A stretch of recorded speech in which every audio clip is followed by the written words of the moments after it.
വചനയാത്രയുടെ എല്ലാ പ്രിയ ശ്രോതാക്കൾക്കും ഈശോ മിശിഹായ്ക്ക് സ്തുതിയായിരിക്കട്ടെ. ദൈവത്താൽ സ്നേഹിക്കപ്പെടുന്ന എല്ലാ ശ്രോതാക്കളെയും പുതിയൊരു ധ്യാന ചിന്തയിലേക്ക് സ്വാഗതം ചെയ്യുന്നു. ഇന്ന് ഓഗസ്റ്റ് മാസം 29-ാം തീയതി. ആഗോള കത്തോലിക്കാ സഭ ഈ ദിവസം എല്ലാ വർഷവും സ്നാപക യോഹന്നാൻ്റെ ശിരച്ഛേദന തിരുനാളായി അല്ലെങ്കിൽ രക്തസാക്ഷിത്വ തിരുനാളായി ആഘോഷിക്കുന്നു.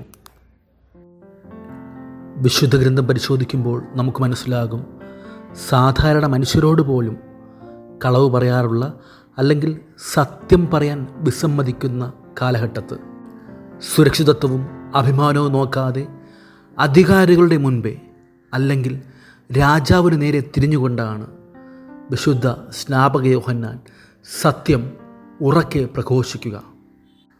ഹേറോദ് അന്തിപ്പസ് രാജാവ് അദ്ദേഹത്തെ ഒത്തിരിയധികം ബഹുമാനിച്ചിരുന്നതായും ഭയപ്പെട്ടിരുന്നതായും അദ്ദേഹത്തിന് സുരക്ഷിതത്വം ഒരുക്കിയിരുന്നതായും വിശുദ്ധ ഗ്രന്ഥം രേഖപ്പെടുത്തുന്നു.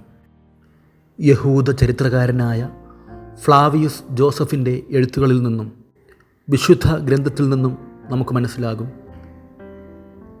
അറേറ്റസ് 4-ാമൻ രാജാവിൻ്റെ പുത്രി നബാട്ടിയൻ രാജകുമാരിയെ വിവാഹം ചെയ്തിരുന്ന ഹേറോദ് അന്തിപ്പസ് റോം സന്ദർശിക്കുന്ന അവസരത്തിലാണ് തൻ്റെ സഹോദരൻ ഫിലിപ്പിൻ്റെ ഭാര്യയായ ഹേറോദിയായുമായിട്ട് പ്രണയം തോന്നുന്നത്, ഇഷ്ടം തോന്നുന്നത്.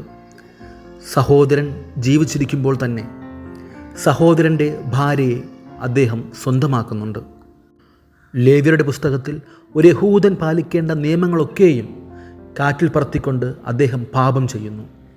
ഇതിനെതിരെയാണ് അതിശക്തമായ വാക്കുകളോടെ സ്നാപക യോഹന്നാൻ പ്രതികരിക്കുന്നതും രാജാവ് ചെയ്ത ഈ പാപത്തെ ലോകത്തോട് വിളിച്ചു പറയുന്നതും രാജാവിനെ എതിർക്കുന്നതും.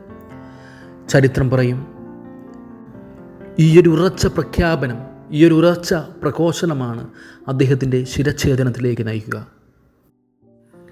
സ്നേഹം നിറഞ്ഞവരെ, ആധുനിക ലോകത്ത് അധികാരത്തിൻ്റെയും സുഖത്തിൻ്റെയും സ്വാർത്ഥതയുടെയും പ്രശംസയുടെയും പ്രശസ്തിയുടെയും മാധ്യമരംഗത്ത് ലൈക്കുകളുടെയും പിന്നാലെ പായുന്നവരാണ് ഇന്നത്തെ ആധുനിക മനുഷ്യർ.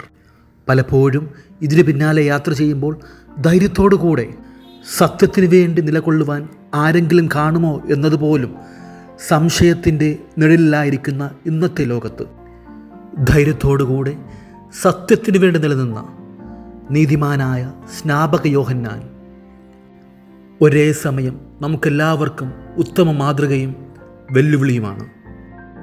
സ്നേഹം നിറഞ്ഞവരെ, ഇന്ന് ലോകം ഒത്തിരിയധികം സാങ്കേതികമായി വളർന്നുവെന്ന് നമ്മൾ അവകാശപ്പെടുന്നുവെങ്കിലും ഇന്നും നമ്മിൽ പലരും അധികാരികളെയും അധികാര കേന്ദ്രങ്ങളെയും നമുക്ക് വിരുന്നൊരുക്കുന്നവരെയും ഭയപ്പെട്ട് അധർമ്മത്തിന്, അസത്യത്തിന് നേരെ അടിമകളായിട്ട് ജീവിക്കുന്നു. ഇന്നത്തെ തിരുനാൾ ആഘോഷം നമുക്കേവർക്കും വലിയൊരു വെല്ലുവിളിയായിട്ട് മാറുക ഈയൊരു സാഹചര്യത്തിലാണ്. പലപ്പോഴും നാമും സത്യത്തിന് നേരെ കണ്ണടയ്ക്കാറുണ്ട്. സ്നാപക യോഹന്നാൻ്റെ ഈ ശിരച്ഛേദന തിരുനാൾ നമ്മെ ഏവരെയും സ്വാഗതം ചെയ്യുക. ധൈര്യത്തോടുകൂടെ സത്യത്തെ പ്രഘോഷിക്കുവാനാണ്, സത്യത്തിന് വേണ്ടി ജീവിക്കുവാനാണ്. ഓർക്കുക, സത്യത്തിന് വേണ്ടി വിശുദ്ധ സ്നാപക യോഹന്നാനെ മുറുകെ പിടിച്ചുകൊണ്ട് ധൈര്യത്തിന് വേണ്ടി നിലകൊള്ളുവാൻ എല്ലാ ശ്രോതാക്കൾക്കും ആകട്ടെ എന്ന് ആശംസിക്കുന്നു, പ്രാർത്ഥിക്കുന്നു.